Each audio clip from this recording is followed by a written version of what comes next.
Son las 7:20 en el tiempo del centro. Le decía yo que vi 2 capítulos ya de Juan Gabriel, Debo, Puedo y Quiero. Desde el primer plano, esta serie documental se planta con una intención clara. No se trata de rendir tributo, sino de abrir expediente. Está dirigida por María José Cuevas, producida por Mezcla, por Laura Woldenberg y Ivonne Gutiérrez. La docuserie además no se conforma con la cronología de un ídolo, sino que se adentra en la textura del hombre, en los pliegues de Alberto Aguilera Valadez, un niño de Parácuaro, Michoacán, que se convirtió en la herida, o convirtió la herida o su herida personal en un himno y la exclusión en un espectáculo.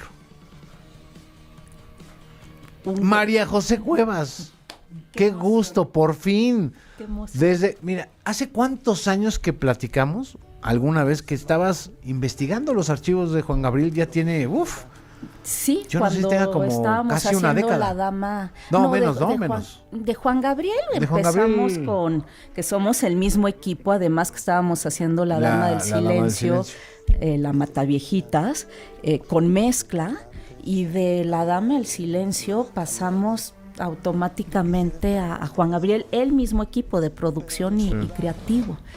Y fue hace como 3 años. Pues ya no sé calcular el tiempo. Ivonne Gutiérrez, productora, ¿cómo estás? Gracias por tenernos acá, muy emocionadas de estar aquí contigo. Y escribía esto, los 2 primeros episodios que ya vi, que no solo narran el ascenso artístico de Juan Gabriel, sino que lo encarnan.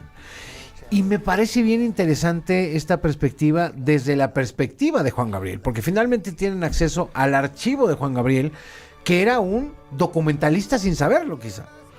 Se grababa todo el tiempo, lo hemos visto en estos 2 capítulos primeros que usted va a tener ya la oportunidad de verlos a partir de la 1 de la mañana de este jueves 30 de octubre de 2025, no lo pierda de vista, cocinando huevos revueltos, cargando a sus hijos chiquitos, bebés, bañándose y cantando, porque ese era su estudio personal, según narra la gran María Luisa Alcaraz. Era su estudio. Muchos dicen que cantan en el baño por el eco que produce la estructura o la arquitectura de un baño. Pero vemos a Alberto y a Juan Gabriel. A Juan Gabriel cuidando a Alberto y a Alberto cuidando a Juan Gabriel. Totalmente, y además siempre jugó con esa dualidad, ¿no? Ubicas perfecto la autoentrevista que se hace ya como en el 2013, en donde Alberto entrevista a Juan Gabriel y Juan Gabriel a Alberto. Entonces, o sea, sí hay esta conciencia del personaje privado y personaje público. Y la maravilla fue encontrar esto a través de los archivos, porque, o sea, en el momento ya te platicará ahorita Ivonne cómo de pronto accedimos a este tesoro de bodega en donde había más de 2,000 cassettes, pero regresando a la dualidad del personaje público y privado, pues eso, o sea, metíamos un cassette y encontrábamos un video casero, ¿no? Como dices, de Alberto Aguilera haciéndose desayunar, bañándose, yendo al súper, ¿no? Y de pronto cassette siguiente, porque claro, todo venía en un desorden que nadie había tenido acceso a esos archivos hasta que accedimos prácticamente 45 años después. Metíamos otro cassette y de pronto era Juan Gabriel, ya no Alberto, en Bellas Artes, o en la Plaza de Toros, o en el Premier, y ahí nos dimos cuenta que el mismo material todo el tiempo estaba dialogando el material público y el material privado, Alberto con Juan Gabriel. Es que eran una misma persona, pero él sabía separar ciertas cosas fundamentales. Es decir, tanto que se escribió de Juan Gabriel, chismes, como él decía, calumnias, bueno, que digan lo que... Yo no voy a responder a nada porque yo sé bien perfectamente quién soy. Total. Tenía un desprendimiento del mundo del espectáculo. O sea, por eso te decía, Alberto protegía a Juan Gabriel y Juan Gabriel protegía a Alberto. Era una cosa, bueno, ni el Dr. Jekyll y Mr. Hyde lo pudieron hacer, ¿no? Lo tenía, de hecho, ahí en la serie hay este momento de una entrevista de radio de Juan Gabriel, muy, muy jovencito, en los 80s, en donde dice, yo creé a Juan Gabriel y yo soy el único que tiene derecho a destruirlo. Una entrevista en Radio 13. En Radio 13. Por cierto. Sí. Y sí, él lo dice. Mira, yo creé a Juan Gabriel y yo puedo destruirlo en cualquier momento.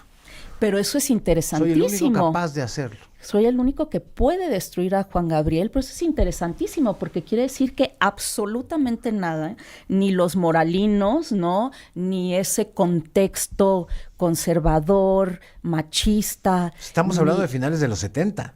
Sí, principios de los 70. Él Principios de los empieza en 70, 1970. y luego subió como la espuma a mediados de los 70, finales de los 70 y principios de los 80. Claro, ¿no? pues imagínate ese México, ¿no? Y no, o sea, pues yo por eso defino a Juan Gabriel como el gran provocador y el gran conquistador. Provocaba para conquistar, ¿no? Entonces, bueno, pues regresando a eso, pues imagínate, ¿quién no lo iba a destruir? El único que podía destruirlo era él Pero mismo. ya me imagino, porque el primer episodio tiene una toma, un dolly, en esa bodega con esos archivos que además lo combinan muy bien en la edición, van mostrando cosas de ese archivo y la van animando, incluso un papel. Es una joya, de verdad, visualmente, pero también privilegian mucho el sonido. Y eso a mí, bueno, you know, tú sabes que me encanta. Y privilegian mucho el sonido sin poner tanto a las caras de los entrevistados, porque son audios que van encontrando pues de charlas o de declaraciones o de charlas incluso que las grabó el propio Juan Gabriel y las van mezclando, ahora sí que con mezcla. Sí. Mezcla excelente. Digo, también hicimos entrevistas para la serie especial con varios personajes, pero las entrevistas las grabamos solo en audio. Es que eso me llamó Y poderosamente la eso atención. fue un vértigo también tomar esa decisión de decir, porque digo, nosotros hacemos producciones de documental donde pues trabajas con video, ¿no? Con y es una audiovisual. plataforma audiovisual. Claro, completamente. Y de repente fue tomar la decisión de solamente grabar las entrevistas en audio, no con video, para también, o sea, crear realmente una atmósfera completamente inmersiva, una cápsula del tiempo que te lleve al material y que te hundas ahí. Pues sentíamos que de repente cortar a un material digital 2025, cuando venías de esos VHS, no tenía sentido. Era como, no, quedémonos ahí y Iba a ser muy escuchemos. abrupto, ¿no? Y Sí. muy... La experiencia de estar, ¿no? En el Completamente. Oye, universo. pero además fue una decisión entonces premeditada de la producción, es decir, ¿no hay grabación en video de esas entrevistas o solo utilizaron el audio? No hay grabación en video. No, No. es que eso a mí me rayó. O sea, porque, híjole, es que mira, ahorita estamos acá en YouTube, yo soy un animal de radio. Y de repente la cámara ahí... Ah. O sea, antes podría estarme hasta rascando una axila, ¿no? Si tengo comezón, pero esto es radio. Y cuando empiezo a ver el documental, pues sí, el personaje principal es el archivo. Es el archivo, Claro. totalmente. Y lo que desentraña el archivo de la doble personalidad o doble vida, por decirlo así, pública y privada, que llevaba Alberto y Juan Gabriel. O que llevaban. Claro, o que entonces llevaban, no sé cómo teníamos decirlo. que encontrar la voz de Juan Gabriel que él, ¿no? Que él te narrara de alguna manera, pero lo dices perfecto. O sea, la regla número 1 es que el archivo nos hable. Lo que no hay nada más honesto que un video casero, ¿no? O sea, ahí vas, grabas la primera comunión, ¿no? Ahora, también estamos hablando de un momento de la vida en donde tener una cámara en tu casa, o sea, el uso de la cámara para registrar tu cotidianidad, no es como ahora que tenemos un celular y que grabamos, te enteras de qué Y hoy desayuno. grabamos cosas muy diferentes a las que se grababan con las primeras cámaras de video, ¿no? Claro. Claro. Y se visionaban muy diferente, porque también ahora, pues todo está en Instagram, es también muy efímero, ¿no? Y la cosa Y se muy pierde. público. Muy público, muy Antes tenías efímero. que, bueno, las fotos ir a revelarlas a un lugar, o las cámaras de cine del Super 8, ¿no? Irlas a revelar a un lugar y luego hacer una reunión familiar para ver lo que Verlo. habíamos grabado. Y Había luego otra lo concepción. guardabas.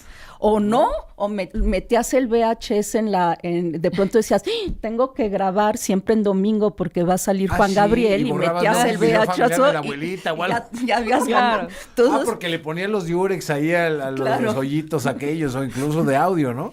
y de pronto había como unas ediciones raras Pero así hay otro de... acompañamiento cultural de la documentación o gráfica o audiográfica que me encantó, digamos que eso ya lo estoy viendo con ojos de periodista, quizá no de espectador de Netflix, del contraste de épocas, ¿no? En general, o sea, un Juan Gabriel apoyando al PRI, ¿no? A Carlos Salinas de Gortari, teniendo las batallas con fiscales, ¿no? Que todos conocimos, que estuvo en Lecumberri.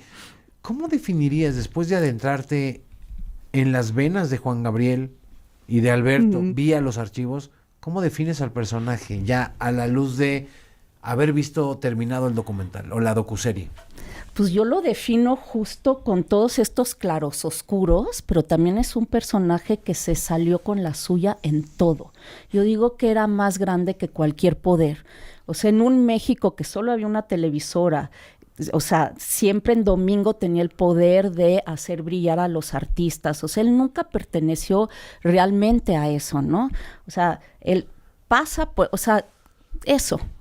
Es más grande que los poderes, es más grande que las disqueras, ¿no? También tiene ahí todo un enfrentamiento con las disqueras. ¿Será un dios extraterrestre como el nombre de su fundación? Se me hace. Es que se me hace que es un personaje, no hay otro igual. No hay otro igual, y todo era, no, más grande que el poder político, no, más grande que la homofobia más grande de este país, incluso la homofobia de machismo. Que el machismo, que los conquistar crímenes de al odio, más, etcétera, etcétera, ¿no? O sea, meterse con el charro para ponerle lentejuelas, palabra muy difícil y complicada, de pronto en algunos momentos de este país. Ahora sí que qué huevos, ¿no? Y hacer cantar al más macho. Su música hacía que todos se rindieran a sus pies, absolutamente. Empezaban con rechiflas, ¿no? Y terminaban con él cantaba, ¿no? ¿Quién se quiere casar conmigo? Y ya todo el mundo levantaba la mano. Por eso yo digo, era un provocador de salir al escenario y decir, soy yo. Y un niño jugando. Creo que nunca perdió esa esencia de era muy divertido. Recuperar esos años de internado, de desapego, de abandono, quizá, de esas heridas. Lo decimos, ¿no? La herida la volvió canto. Totalmente. Y juego. Pero si tú te fijas, el personaje del inicio es un personaje muchísimo más contenido, ¿no? De traje. Sí, en el principio, sí. Y contenido en los movimientos, ¿no? Como que lo ves cantando, incluso hay videos de él cantando el Noa Noa y casi no se mueve, ¿no? Hay algo de contención. Y se contrasta en la edición que hacen con el de después, ¿no? El de después de una especie de liberación, que viene la parte de Las Vegas donde le mandan a hacer las chaquetas estas con las tiritas y luces y rayitos y grecas y mucha luz, mucha brillantina en el mismo lugar donde se las hacía Michael Jackson. Exacto. Sí, se empieza a dar cuenta de que puede, ¿no? Como que empieza también él a probar cuando empieza su carrera musical y empieza a probar y se da cuenta de que puede y de que que puede ser un provocador, un transgresor, puede romper estos prejuicios y entonces empieza y cuando se da cuenta de que puede, ya. Debo, puedo y quiero. Por eso así se llama el documental. Y lo decía, y la última vez que lo vi en el Auditorio Nacional, antes de que muriera, hice una crónica justo para W, diciendo eso, Luis Miguel puede hacer lo que quiera en el escenario. Y de verdad, su último espectáculo era un asunto ecléctico que de repente yo no entendía, pero lo entendía a la luz de quién era el personaje principal del show. Es decir, había tangueros, estos que con las cuerdas, ¿cómo se llaman? Argentinos, se me fue el nombre de boleros, ¿no? De estos que lanzan las bolas estas con las cuerdas, un mimo en un espectáculo de Juan Gabriel, unas cantantes africanas. Entonces decía yo, bárbaro, y decía él, no, ya estoy muy cansado, a ver, apláudanme porque aquí traigo mi oxígeno, y traía el oxígeno abajo en una mesita. Por si me canso, aquí traigo el oxígeno porque ya no aguanto.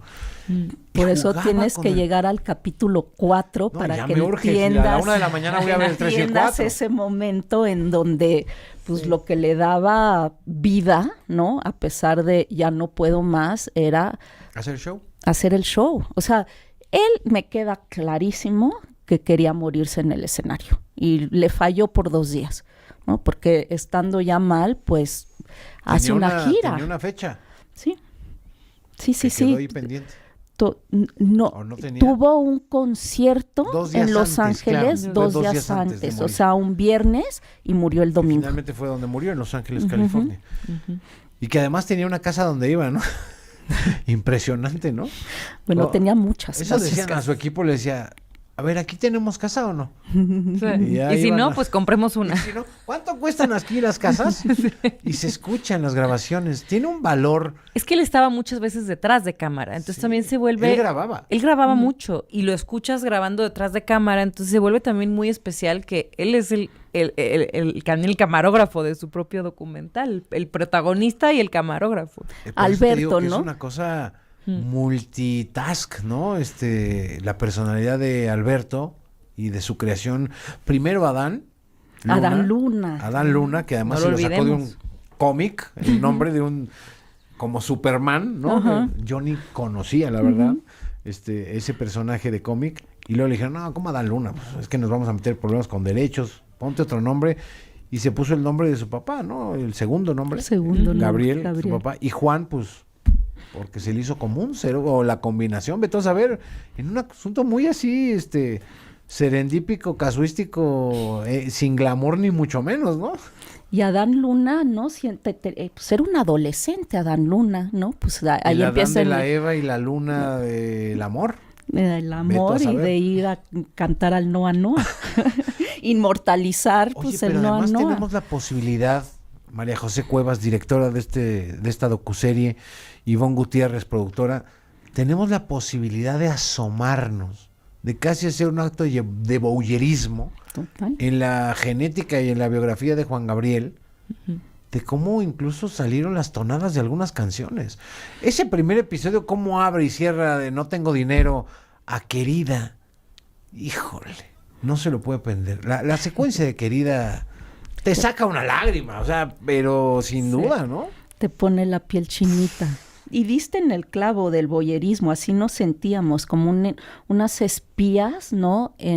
Pues en este universo, pues de la intimidad total, de reconstruir a un personaje como arqueológicamente a partir de lo que él dejó. Es una locura. Y es absolutamente increíble que eso exista. O sea, cuando veíamos cómo puede ser que estemos viendo esto, era o sea, ¿no? ¿Cómo lo grabó? ¿Cómo se guardó? ¿Cómo puede ser ¿Cómo que... preservaron ese archivo? Había hongos, tenía Había, muchas sí. cintas, O sea, tenían hubo hongos. un trabajo de limpieza también, de restauración, digamos. Es imposible que el tiempo no pase por estos materiales. Es un material orgánico a final de cuentas. Entonces, y pues estaba material regado por todos lados, ¿no? Eventualmente lo fueron medio consolidando y demás. Pero bueno, un material que se grabó durante más de 4 décadas. 45 años. 45. Entonces, claramente, pues el tiempo pasa por eso. Recordemos que es un material físico, ¿no? Y también, volviendo al inicio, ¿no? Para nosotros era muy importante que se viera de dónde viene la serie. Son cassettes físicos, ¿no? Son tapes, porque luego ahora ya uno no tiene la conciencia de lo que era antes el video, ¿no? Y que era un soporte físico. Entonces sí, hubo un trabajo de restauración de muchos materiales con humedad, con hongos, cintas rotas, y ahí había joyas que era como... Cintas ¿qué? de carrete incluso, ¿no? De grabaciones en Sí, estudio. total. Tomas de él grabando en estudio que te sirven. Ahora sí que el B-roll. Él hacía hasta el B-roll de sus propias grabaciones. ¿no? Folies, todo. No, Qué maravilla. encontrábamos hasta folders con una hojita que decía María de la Paz, ¿no? Su Ahorita manager. a su manager, María de la Paz, ahorita voy al dentista. Pero todo esto era como parte de ¿Y ir cómo construyendo guardaba, no? todo. Sí. Notitas de las servilletas donde escribía canciones. Bueno, ahí está la de Querida, ahí está la de Debo hacerlo todo con amor. O frases sueltas que luego dices, claro, esta frase Esta es de vez de tal esta canción. ¿no? Sí, es increíble. La verdad es que yo creo que es un visionario de la conservación de la memoria a mí como documentalista me parece súper admirable que ese Fíjate, para material las figuras exista. públicas esto podría funcionar, ¿no? Si crees que la estás armando, que vas a armarla, yo soy malísimo para guardar mis cosas. O sea, mi egoteca es terrible. O sea, no te da la vida o no sé, hay gente que no tenemos ese sentido, ¿no? A lo mejor de legado, de la trayectoria, ve tú a saber.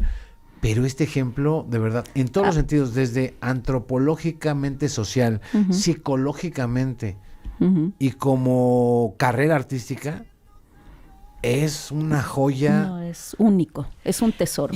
Además empezó a grabar desde antes de ser famoso. Lo primero que hizo fue comprarse una camarita muy joven, que es 1972, es el primer video. Por ahí más o menos, son 72, los 73 Super 8. O sea, antes de ser Juan Gabriel, antes de ser famoso, ya estaba con este acervo, ya estaba generando acervo. Y no paró, no fue una etapa, no es que digas, bueno, le dio por grabarse estos 4 años. Paró. No paró hasta el final. Si hubieras podido hablar con Juan Gabriel. Hablaba con él todos los días. Pero si hubieras podido tenerlo frente a ti, ¿qué le hubieras preguntado? ¿Cómo no te volviste loco?